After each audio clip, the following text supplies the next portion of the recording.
We're going to show you our top 10 board games for families, including the family board game that you should play if you just want complete silence. Move the...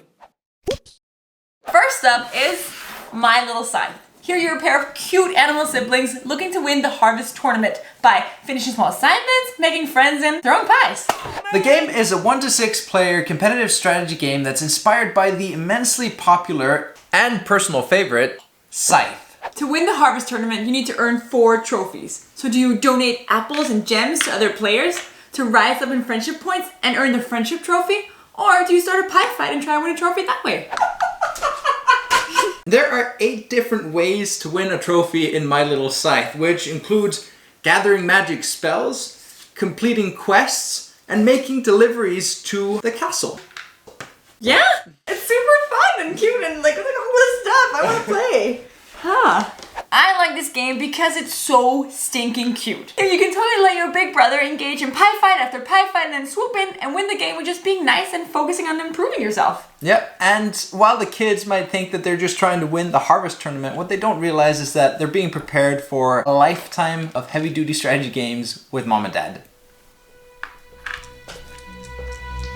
The game is recommended for ages 8 and up. It'll cost you about $35 and it takes 45 minutes to 60 minutes to play. And you can find affiliate links for My Little Scythe and all the other games below, so if you want to support the channel, then please use those links. Our second top 10 board game for families is Love Letter. In Love Letter, you are competing for the affections of Princess Annette, trying to sneak her a love letter through members of the court. It's a simple deduction and elimination card game for 2 to 4 players. This year's the premium edition that allows for more players, but we usually just play with the base cards. In Love Letter, you start with a single card on hand. Then when it's your turn, you take an additional card and you play either one of those 2 cards to try and expose your rivals or deflect attention away from yourself. And your whole objective is to win the princess's literal token of affection. And you do that either by eliminating all the other players or by having the highest value card when you've made your way through the draw pile. Win enough of these tokens and you win the game. If you asked me to recommend one game that I think you'd enjoy, knowing nothing about you or the people that you might be playing that game with, it would probably be Love Letter. And while we're on the topic, why don't you leave us a comment and let us know what kind of games you actually do enjoy playing. Love Letter takes about 20 minutes to play and it's super cheap. You should be able to find a copy for just under $10. And the box says ages 10 and up, but I think that's being very generous. Basically, once you're familiar with the 8 different types of cards, anyone can play. Ooh.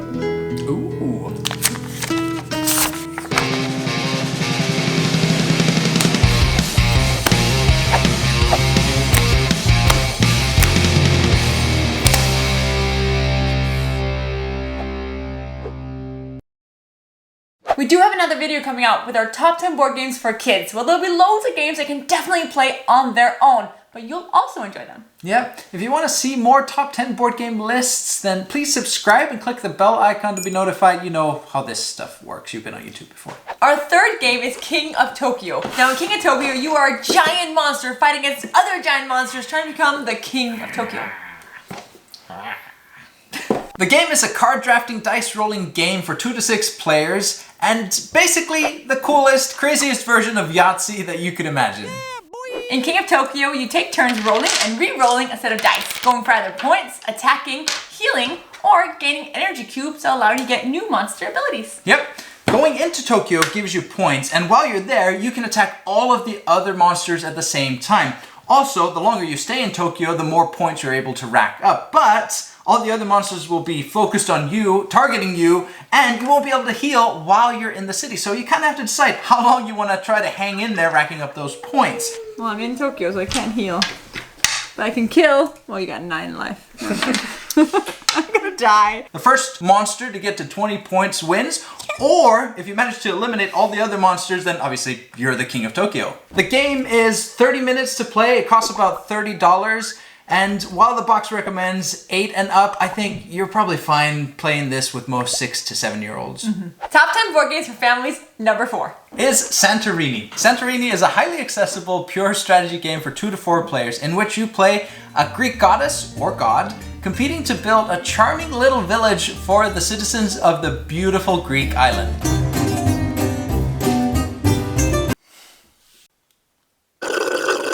In Santorini, you race to build and climb to the top of the village's beautiful structures. The base gameplay is super simple. On your turn, you move a single worker to one adjacent space, moving up a maximum of 1 level. The objective is to get one of your workers to the top of a 3-story building, but you have to get there before somebody places a blue dome on top, because you can't stand on that. That's not safe. The God cards add a little bit of extra spice to a game that's already surprisingly nuanced by granting players godlike abilities, like being able to move twice instead of once, or preventing other players from climbing up a level, or even tearing down parts of a structure. That seems more godlike, right? You know the god that loves moving twice? Yeah, my favorite god.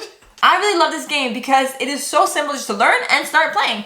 But then so many times when we're playing this, I have no idea what my next move is gonna be. Simple, but not obvious. Which I think is key for any family game. It's simple enough for the kids to play it, but fun enough and intriguing enough for us adults to also enjoy it. Exactly. In a 2-player game and a 3-player game, you all battle each other, but in a 4-player game, you team up 2 and 2. So it's great if you have kids that want to team up with mom and dad, then I'll definitely recommend this game. That said, it is an absolutely brilliant 2-player game. We actually did a video on our top 10 board games for couples. So if you're in the market for other games that you might want to play after the kids have gone to bed, then check that one out up there. Not here, even though this one's good too. This could go on the list too. This one could be on the list. The box says the game is recommended for ages 8 and up, but I think you can definitely play this with kids a few years younger, especially if it's a 4-player game. It'll take about 20 minutes to play and it'll cost you about $25. For game number 5 on our list, imagine a game of Sorry, but then throw in pirates, sea battles, treasures, and curses, and that's Jamaica. Jamaica is a hand management dice rolling racing game for 2 to 6 players. Players take turns being captain and rolling the dice for a given day. Each player around the board will then simultaneously pick a card that determines their actions for that day, whether that be moving or stocking up on gold, ammunition, or food. Now, you'll need those resources for your crew while you're sailing the high seas. But you also want to make sure you're prepared for any scuffles with your fellow pirates. Since losing a battle will leave you open to plundering. And we're so good. Now, the player with the most gold at the end of the race wins. Jamaica is a really fun take on the racing game concept because you're trying to get to the finish line, but you're also trying to make sure you have the resources to get there. So you might want to take a detour, pick up a treasure, and avoid some port fees along the way, or maybe just, fight your family, because you are a pirate. The treasures are really fun too because you never know if it's going to be a curse or some gold or extra storage space or extra gunpowder. Who knows? And this is a bit of a side note, but Jamaica is beautiful. Everything about the game just oozes quality, whether it's the artwork or the components or even just the box itself. It's so beautifully designed. Mwah! Jamaica is great for about 8-year-olds and over. It takes about 30 to 60 minutes to play, but it is a bit more expensive. It clocks in at about $48. Number 6 on our list of top 10 board games for families is Takenoko. The Emperor of Japan has entrusted you to take care of the Imperial Bamboo Garden. Huge responsibility. And to make things even more complicated, in that garden lives a giant panda. And oh boy, are pandas difficult pets to keep. Takenoko is a dice-rolling, grid-moving game for 2 to 4 players. It's a race to complete a bunch of different gardening and panda-related assignments and rack up points as you go. In order to complete these assignments, players take turns cultivating and irrigating the land for growing bamboo and shepherding the panda away from the more precious parts of the garden. Or you might actually have assignments that reward you for having the panda eat all the bamboo. The weather, of course, also has an impact. Nice weather gives you extra actions. Rain will have your bamboo grow twice as fast, and a storm will frighten your panda into a scare-induced bamboo eating binge. Bennett? The player with the highest points when the required number of assignments have been completed wins. This is another one of those strategy games that I would happily play without the kids. But the kids also have fun, and I have fun when we play together. Takenoko will cost you about $40, and the game takes about 45 minutes, and the box recommends it for 8 and up.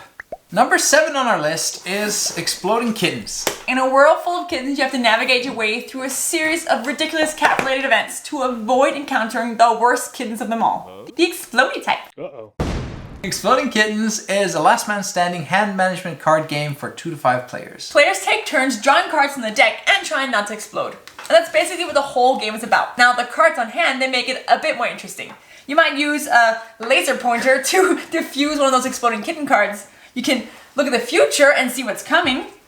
You might shuffle the deck so you don't get what's coming. Or you can even attack your opponent and force them to have 2 turns in a row. Or a bunch of other things that'll shift the odds in your favor. Wait, no, I can't. It's not gonna do anything. Yeah. We like exploding Mom! Sometimes you just really need a quick, simple, and ridiculous way to take a break.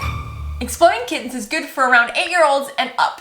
It rarely takes more than 15 minutes to play, and you can find it for around $20 plus shipping, so not expensive. Continuing in the realm of the absurd, number 8 on our list of top 10 board games for families is Dixit. Dixit is a clue-giving game where you match your hand of illustrated cards to the appropriate descriptions provided by yourself and the other players. Give me an example! For example, on your turn, you'll pick a card from your hand and give a clue that describes your card, but still something that's vague enough that not everyone's gonna get it. The clue could be anything from a word or phrase, a song or a dance, really anything. School. Then all the other players, they pick a card that they feel match your description, and they give it to you. You shuffle the cards and reveal them all face up. And then it's up to everyone to figure out which one was your card.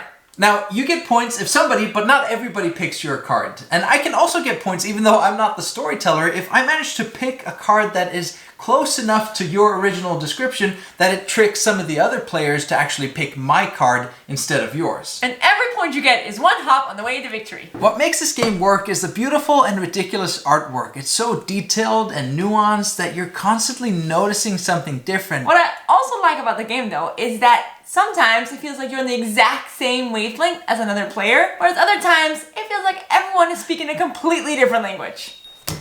What?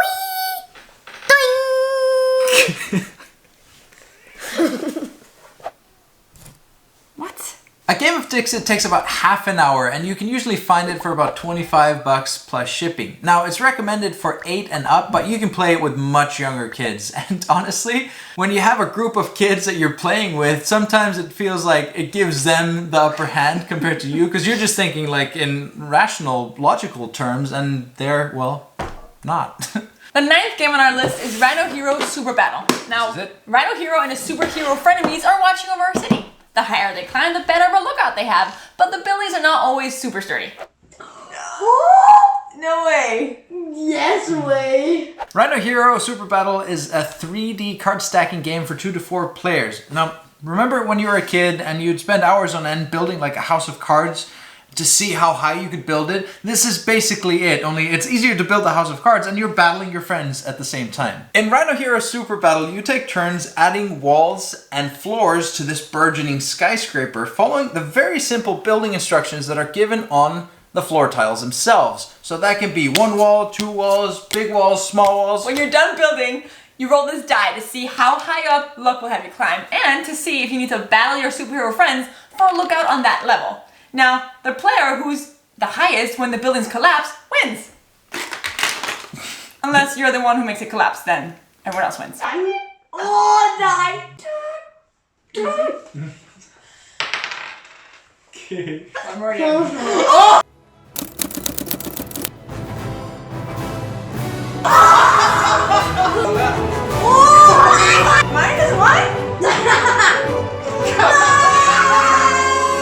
What is it about building stuff higher and higher until it's like teetering and just about to fall, and that tension that just makes it so ridiculously funny and silly? I don't know, but it is fun. Emilia, stop! Emilia, you're not wearing your cape. The game costs about $26. It takes 10 to 20 minutes to play, and it's good for all ages, but the box says 5 and up. Now, before we reveal our final entry on our list of top 10 board games for families and the game that you play in complete silence, do us a favor and like this video. Give it a thumbs up. Number 10 is Magic Maze. Now in Magic Maze, you're a group of adventurers who lost their equipment. So in order to gear up and go on their next quest, you have to go raid the Magic Maze shopping mall. Magic Maze is a real-time cooperative speedrun for 1 to 8 players, where for most of the game, nobody talks, or points, or jabs, or punches, or kicks, although kicking is harder to control because it usually happens underneath the table where you can't see it. Families, man. You work together to guide your adventurers through the magic maze, find your equipment, and then get out before you get caught. And you have to work together because individually you're limited in the moves that you can make. So for example, I might only be able to move south and reveal new locations, whereas you can only move east and then traverse the escalators that are spread throughout the mall. Yeah, and you can't talk like I mentioned before. The only thing you can do is use the move token or do subtle stares. To prompt a move. Because this is a cooperative game, even though sometimes it doesn't feel like it, if all of you make it out before the timer runs out, you win. Okay, so we may have misrepresented Magic Maze a little bit with the whole silence gimmick. It's not exactly the game that you'd want to play if you just want a quiet evening with your grandma and a warm cup of chamomile tea. Despite the fact that this game has almost no audio-visual communication, it's just hilariously frantic. And you've got to keep an open mind because as much as you think you've got it all figured out, it's so easy to get tunnel vision, focusing on something that's super important, and at the same time, completely overlooking something that everybody else seems to notice, and only you can do. The game evolves and each level takes around 15 minutes. The game will cost you $30 and the box says it's for ages 8 and up, which we agree with. When our 7-year-old daughter wants to play, she usually asks us to play without the timer. Thank you so much for watching all the way to the end. You enjoyed this video, so don't forget to share it with all the other families you know that also want to have a fun time. And if you haven't already, then check out our first video with our top 10 board games for couples, and then we'll see you next time. Bye!